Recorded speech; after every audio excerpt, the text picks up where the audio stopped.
Before the Fellowship was the greatest story you've never heard. I'm Dan. I'm Greg. I'm Cameron. Join us as we read and react to the Silmarillion by J.R.R. Tolkien. Last time, we read about Fëanor reaching Middle-earth. As he and the Noldor reached the grinding ice, Helcaraxe, Fëanor and those he deemed trustworthy took the Teleri ships and sailed to Middle-earth. Upon arriving, Fëanor burned the ships. They left behind Fingolfin and his hosts, who were left to cross the perilous ice. Fingolfin arrived in Middle-earth at the first rising of the moon. Today we begin Chapter 10 of the Quenta Silmarillion, which can be found on page 91 of the second edition. Chapter 10 of the Sindar. Now has been told of the power of Elwë and Melian increased in Middle-earth, and all the elves of Beleriand, from the mariners of Círdan to the wandering hunters of the blue mountains beyond the river Gelion, owned Elwë as their lord. Thingol, he was called, King Greymantle in the tongue of his people. They are called the Sindar, the grey elves of starlit Beleriand, and although they were Moriquendi, under the lordship of Thingol and the teaching of Melian, they became the fairest and the most wise and skillful of all the elves of Middle-earth. And at the end of the first age of the chaining of Melkor, when all the earth had peace and the glory of Valinor was at its noon, there came into the world Lúthien, the only child of Thingol and Melian. Though Middle-earth lay for the most part in the sleep of Yavanna, in Beleriand, under the power of Melian, there was life and joy, and the bright stars shone as silver fires, and there were in the forest of Neldoreth Lúthien was born, and the white flowers of Nifrendil came forth to greet her as stars from the earth. It came to pass during the second age of captivity of Melkor that dwarves came over the blue mountains of Ered Luin into Beleriand. Themselves they named Khazad, but the Sindar called them Norgrim, the stunted people, and Gonerim, masters of stone. Far to the east were the most ancient dwellings of the Norgrim, but they had delved for themselves great halls and mansions, after the manner of their kind, in the eastern side of Ered Luin, and those cities were named in their own tongue, Gabil Gathol and Tumun Zahar. To the north of the great height of Mount Dolmed was Gabil Gathol, which the elves interpreted in their tongue, Belagost, that is, Mickelberg. And southward was delved Tumun Zahar by the elves named Norgod, Grad, and Hollowbold. Greatest of all the mansions of the dwarves was Khazad Dûm, the Dwaro Delph, had Throdrond in the Elvish tongue, and was afterwards in the days of its darkness called Moria. But it was far off in the mountains of mist beyond the wide leagues of Eriador, and to the Eldor came but as a name and a rumor from the words of the dwarves of the Blue Mountains. From Nogrod and Belagost, the Norgrim came forth into Beleriand, and the elves were filled with amazement, for they had believed themselves to be the only living things in Middle-earth that spoke with words or wrought with hands, and that all others were but birds and beasts. But they could understand no word of the tongue of the Norgrim, which to their ears was cumbrous and unlovely, and few ever of the Eldar had achieved the mastery of it. But the dwarves were swift to learn, and indeed more willing to learn the elven tongue than to teach their own to those of alien race. Few of the Eldar went ever to Nogrod and Belagost, save Eol of Nan Elmoth, and Maigan, his son. But the dwarves trafficked into Beleriand, and they had made a great road that passed under the shoulders of Mount Dolmed, and followed the course of the river Askar, crossing Gelion at San Athrad and Ford of Stones. where battle after befell. Ever cool was the friendship between the Norgrim and the Eldar, though much profit they had one of the other. But at that time, those griefs that lay between them had not yet come to pass, and Thingol welcomed them. But Norgrim gave their friendship more readily than the Noldor in after days than to any others of elves and men, because of their love and reverence for Alwe, and the gems of the Noldor they praised above all other wealth. In the darkness of Arda, already the dwarves wrought great works, for even from the first days of their fathers they had marvelous skill with metals and stone. But in that ancient time, iron and copper they loved to work, rather than silver and gold. Now Melian had much foresight after the manner of the Maya, and when the second age of the captivity of Melkor had passed, she counselled Thingol that the peace of Arda would not last forever. He took thought, therefore, how he should make for himself a kingly dwelling, and a place that should be strong, if evil were to awaken again in Middle-earth. And he sought aid and counsel of the dwarves of Belegost. They gave it willingly, for they were unwearied in those days, and eager for new works. And though the dwarves ever demanded a price for all that they did, whether with delight or with toil, at this time they held themselves paid. For Melian taught them much that they were eager to learn, and Thingol rewarded them with many fair pearls. These Círdan gave to him, for they were got in great number in the shallow waters about the Isle of Belar. But the Norgrim had not before seen their like, and they held them dear. One there was as great as a dove's egg, and its sheen was as starlight on the foam of the sea.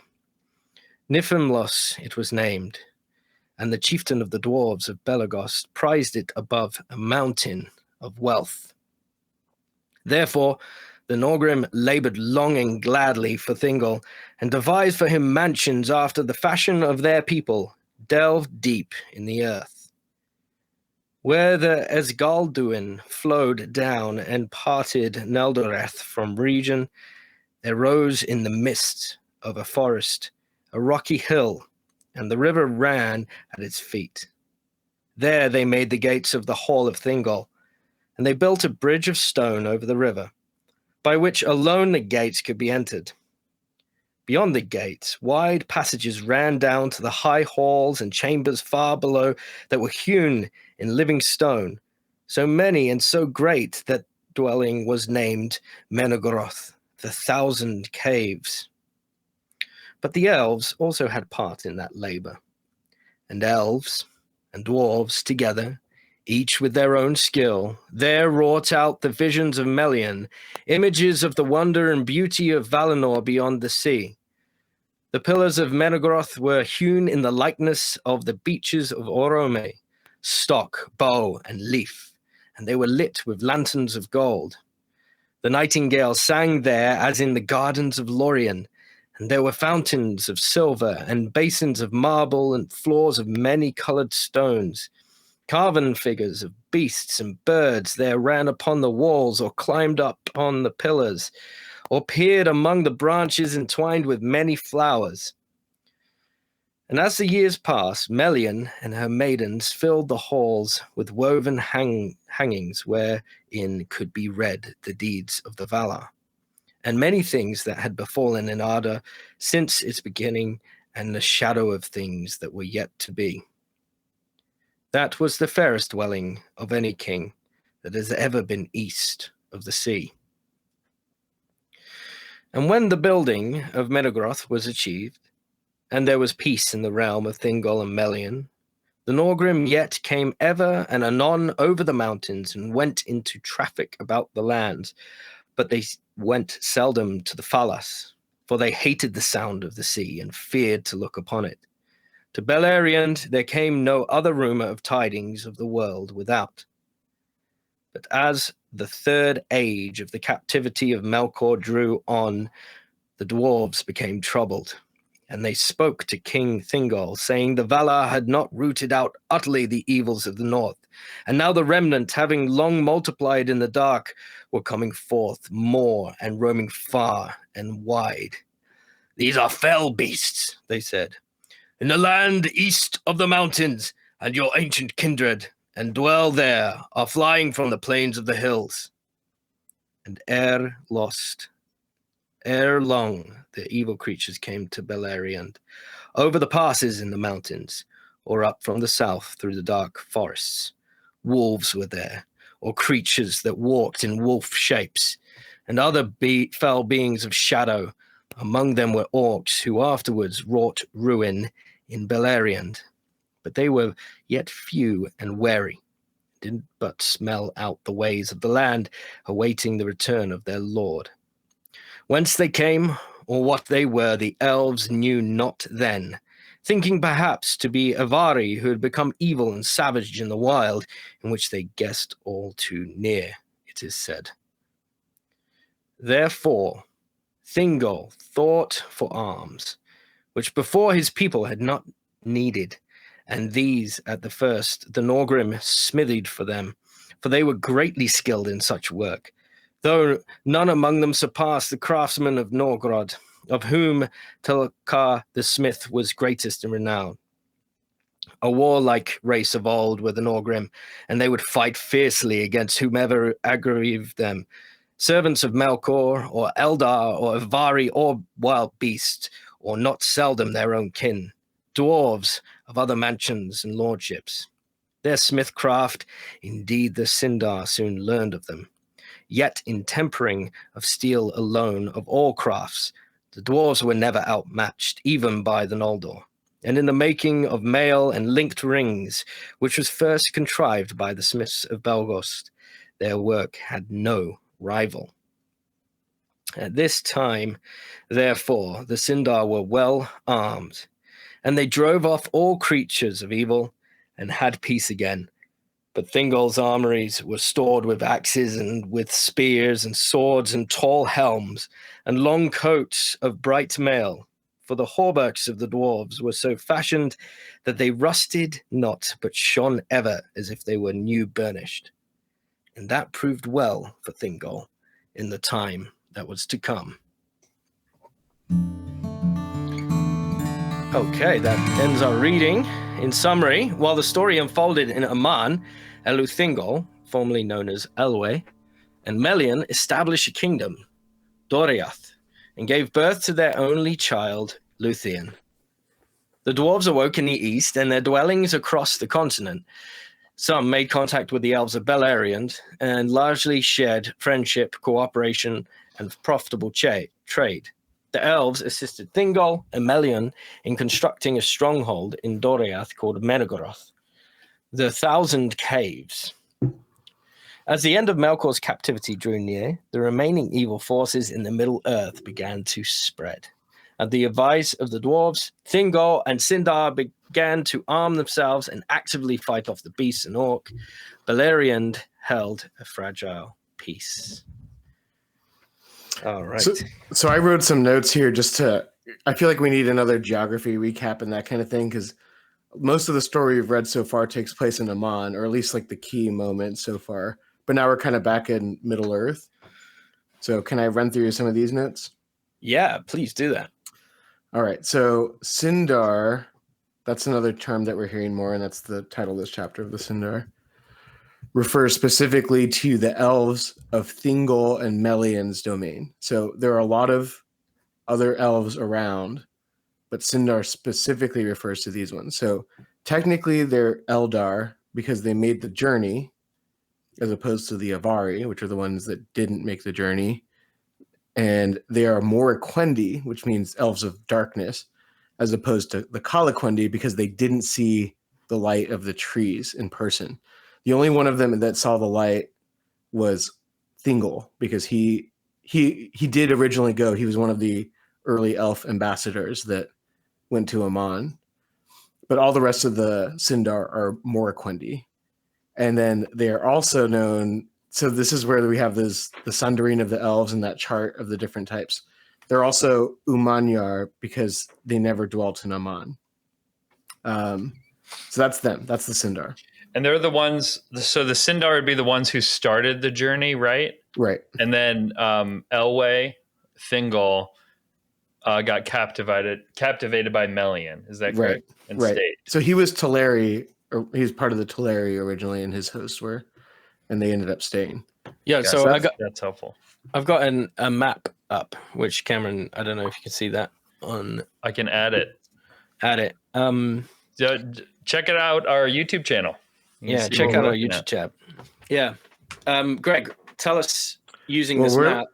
We're just a small chunk of this. The kind of where your cursor, so where your cursor just is, that's Helcaraxi, right? Yeah. So everything below that southeast up until that first mountain range that cuts north-south. So in Oman. Keep going southeast from there. No, other direction. So from Helcaraxi goes southeast. Beleriand? Yeah, Beleriand is there. Do we want to go in there? Yeah, go in there. Okay, I think I can click it. Hello. Okay, so now scroll down. Let me see if I can move. So Beleriand is this kind of country that makes up this western chunk of Middle Earth.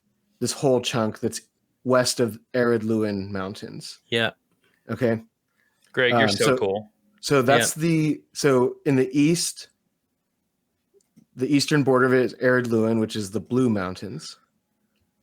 And then on the south and west, it's bound by the Great Sea. And then to the north, there's more mountains up there. And they don't really go that far up there, but Angband is up there. That's Morgoth's place, So it kind of ends vaguely up in that area. It runs up against Morgoth's realm up there. So if you look at this map again, zoom in a little bit again, Dan. Zoom in, yeah. So that green chunk kind of in the middle. Yeah, Doriath. That's Doriath, and that's really where Thingol and Melian dwell. That's their kingdom within it. So we'll hear more about this later, but Thingol claims to be king of all of Beleriand, but really his reach is Doriath. That's like kind of his main thing. And Menegroth is kind of on the west end of Doriath. That's the Thousand Caves. That's like this great, amazing thing that they built. Is Doriath kind of a geographic there it is. Boundary, and then Menegroth is the actual Menegroth is like the city of caves. Yeah. Doriath. Oh, is it not just a mountain? Well, I think Doriath is also called Region, which is like the forests of that. That's why it's green in the map. That's like that forest area there.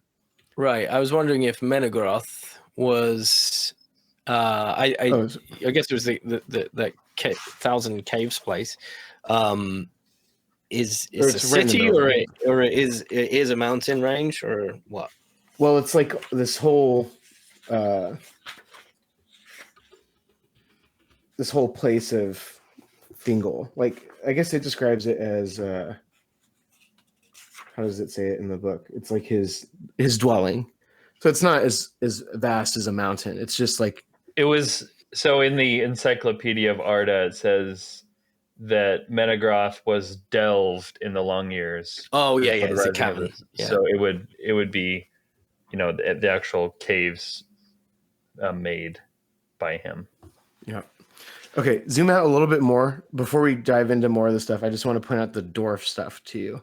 Yeah, I want to hear about that. So maybe you can spot these things on the map, but if you're looking at the Blue Mountains, which are the ones in the east part of Beleriand, arid Lúthien, and the northern part of the Blue Mountains is Belagost, which is one of the Dwarven caverns and, I don't know, chiefdoms, I guess, something like that. Maybe not quite that far, but okay. And then Belgost is actually in the south. Oh, Belgost. Must have written my notes wrong. And then so the other one is Grad. Yeah, that's up here.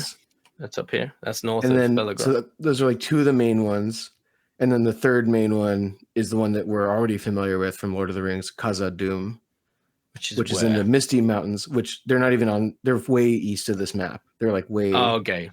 Oh, it's part of the same range though. No. Oh. So that next range over is the Misty Mountains, I believe. Yeah, it's the same range. Look, it's connected. I guess. I don't know. I don't know how you. The Rocky Mountains are the Rocky Mountains. You know what I mean? Even if they're not just in Colorado. Huh. Well, this map isn't very detailed either. Yeah. I think you can zoom in. So this. Oh, and this is just the first age, by the way. So if we click, yeah, I mean, this looks right. This is where the Misty Mountain is, right up here. Is that correct? And then you end up having. Hard. I can't really see it on that down map, but I'd have to look at a different map. This is a pretty cool website. It's far. It's very far east from everything that we're talking about. Okay. So that's that. Yeah, that's kind of what we're looking at. It's really helpful. I'd recommend people check out this YouTube overview. It's really, really nice. Yeah, this is arda-maps.org. They've got maps from each age, so you can sort of look along. We haven't talked about Endor being ripped off in Star Wars yet. Thought we were going to do that last time. I thought about that as soon as I read it, I thought that. Yeah. Endor. There's only so many names for fantasy. Yeah. Is Helcaraxe based on Hoth? Yeah, it must be, right? Yeah, I think so. And then I think Ungoliant is an AT-AT.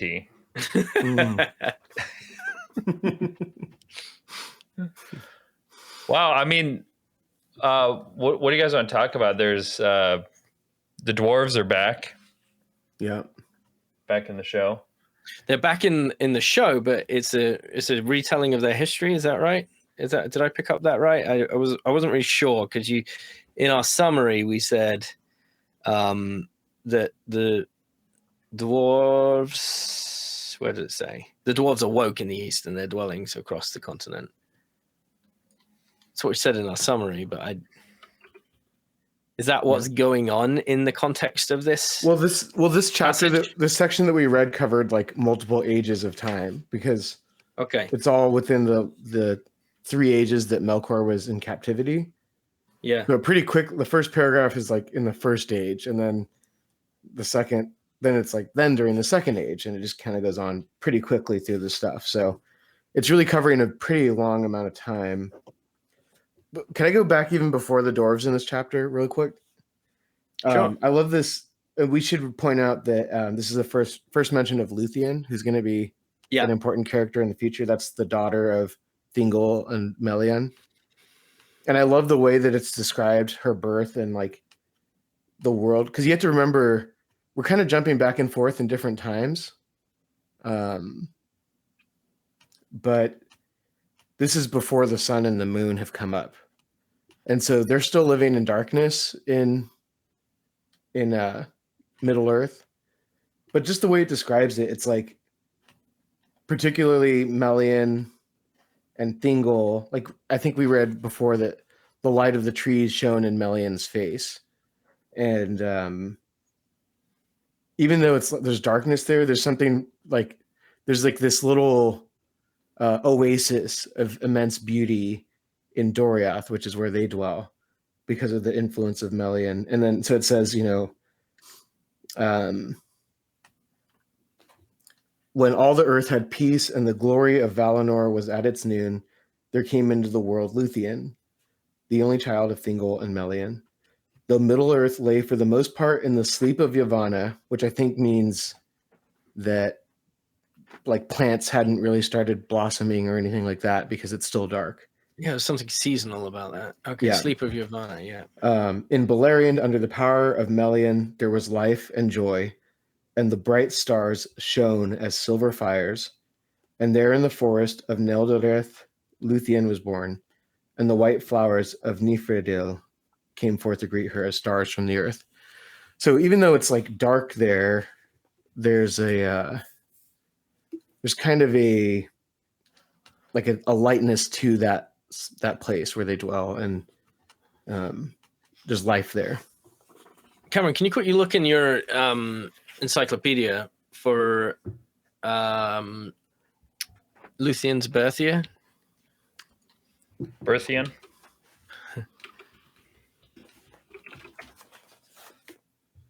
Oh man, it doesn't work like Google. Let me just search Lúthien.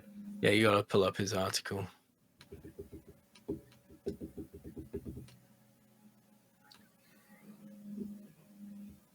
Born 2 ages before the return of the Noldor. That's not very helpful. Well, yeah. So what year? So is that's that? like the first. That's the first age of Melkor's captivity. So what year? Give me. There aren't years yet. There's not even a sun yet. How can there be years? Well, there's years here. It's before that. It's all. I see what you're looking at. It's way before that. It's 3 ages before that. Oh wow. Okay. Yeah.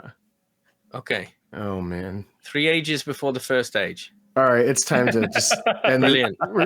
We're gonna abandon this enterprise. No. You need to help me understand that, okay? Because I don't understand it. How is it 3 ages before the first age? Well, this is the key to understanding this. Yes, it is. So tell me, teach me. Melkor, when he's caught by the Valar originally, he's sentenced to 3 ages of imprisonment. So that's how they're measuring this time right now. Okay. When it says like the noon of the Valar or the noon of Aman, it's like in the middle of these 3 ages where there's peace in the world because Melkor's held captive. Fair play. So by that timeline, Lúthien was born in the first age of Melkor's captivity. And then in the second age, you have Melian getting concerned that the peace will not last forever. Right. And that's when they start to want to defend themselves, which is just, it sounds like she just has this prophetic, wisdom about her. Right. I'm so glad Lúthien's in the story. This is awesome. Yeah, I'm excited because you keep talking about him, and I guess we're getting to his story pretty It's soon. a woman. It's her. Soups. It's a woman. Beren and Lúthien, the story of them, right? Yes. Yeah. Would you rather be called Baron or Lúthien? Lutheran. It's a dad joke. We're gonna get some bad reviews for that one. Oh, sorry. No, but people will remember who Lúthien is. Yeah, Lutheran. Yeah, she was a girl. That's the. That doesn't help at all. Oh, Lutheranism. Yeah. She's a girl. Okay. Yeah. All right. This is the worst episode. How about the dwarves, huh? How about the dwarves? Whether or not you like so what you funny. hear, go ahead and give us some pity and rate us 3 Silmarils out of 3. Let's actually talk about the dwarves. You know what people should do? Go into Discord, tell us what we should have said in this episode. Yeah. Next time we're just gonna do the AI script. We're gonna have a produce script and just read it. Yeah. But okay, here's something I want to talk about. Oh, this is gonna be good. Yeah, thanks. I appreciate that vote of confidence. So in Lord of the Rings, there's been like this ancient strife between dwarf and elf. And they hate each other, but that's not that hasn't happened yet. We're so far early in history that they actually haven't had that yet. They have a very prosperous, symbiotic relationship together. They have different skills that they, have mastered and they share with each other. But you can see, I guess, the seeds of it. Maybe I know it mentioned that, like the dwarves really loved that big pearl. It was like a robin's egg or something. I don't know what kind of egg, a dove's egg. They love that big pearl because they had never seen anything like it because they hate the sea. So they would never go near there. So there's things that are kind of like fundamental differences between the dwarves and the elves, but right now they seem to be getting along just fine. And the dwarves, I like this point because the dwarves are kind of known to be greedy, right? Or I don't know. That's part of like their nature, I guess, their dwarven nature. But yeah, their dwarven hearts, long for what they can dig for, like the treasures. Right. Because they were created by Aule.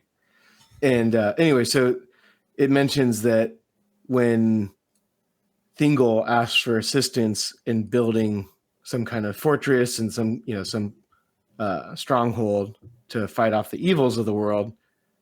It says that though the dwarves ever demanded a price for all that they did, whether with delight or with toil, which that's kind of a good detail, right? Like even if they enjoy the work, they're still going to charge you for it. They don't do anything for free. But Right. it says in this case, they held themselves paid. Like they had such a good bond with Thingol and his people that they actually did just do this work freely. I'm curious when we hear about the dwarves and the elves clash. That's interesting. Well, there is hints of it. So, like, I mean, you have the dwarves swift to learn, but they're not, and they'll gladly like take like knowledge from the Eldar's language, but they won't, the Elven tongue. Sorry, they won't want to share that with an alien race. And then, like, it goes on to say that their friendship is cool. Yeah, and there was kind of like a I don't know, like a little bit of condescension from the elves. Like they're like, oh, there's just these stocky weirdos. Yeah. Who have this disgusting language that I hate. That's what Thingol was thinking. I do like that, as always, Tolkien doesn't disappoint here. Every little thing has a name, including that big pearl. Yeah. Nymphalos. Yeah. Like, of course it has a name. All of these things have a name. Something had a really weird name that was too close to gonorrhea for my liking in this. Oh yeah, gonorrhea. That should be your name next time we record, Dan. That was the Elvish name for the Dwarven people is okay. Gonhirim, or maybe some other name. Gonorrhea. It's so weird. Oh, I know. Yeah. I hear. Oh my. Do you think? What do you think? Do you think the name of this pearl shows up again any other times in the book? Ooh, I would be surprised if it didn't. Nymphalos. I'm gonna. We have a keyword search. Yeah. This is not exciting for our listeners. So talk about something else while I do this. If you like what you hear, you know what would be a great idea? You know how we read the Silmarillion? Yeah. If we transcribe that and then print it and like sell the printing of our audiobook reading. Wait, I got it. Okay. We're terrible at stalling. For the record. You guys want to watch me juggle on audio? I'm sorry, listeners. We owe you a better episode next time. You're gonna think we were drunk this time or something, which we weren't. But now we know for sure the great pearl Nymphalos is not mentioned another time in the whole book. Yeah, I didn't think we needed to search that. I think everybody thought, there's no way it's going to be mentioned again. So the name is Nymphalos, right? Yeah. So this episode goes out to Nymphalos. Yeah. A pearl. Yeah. All right. If you like what you hear, go ahead and rate us 3 Silmarils out of 3. And check us out on YouTube as well. Our podcast is there. You can see the maps, the interactive maps there. Join us in the conversation on our Twitter and brand new Discord channel. Links can be found in the description. And send any comments or questions to beforethefellowship@gmail.com. Join us next week as we read the greatest story you've never heard, The Silmarillion by J.R.R. Tolkien.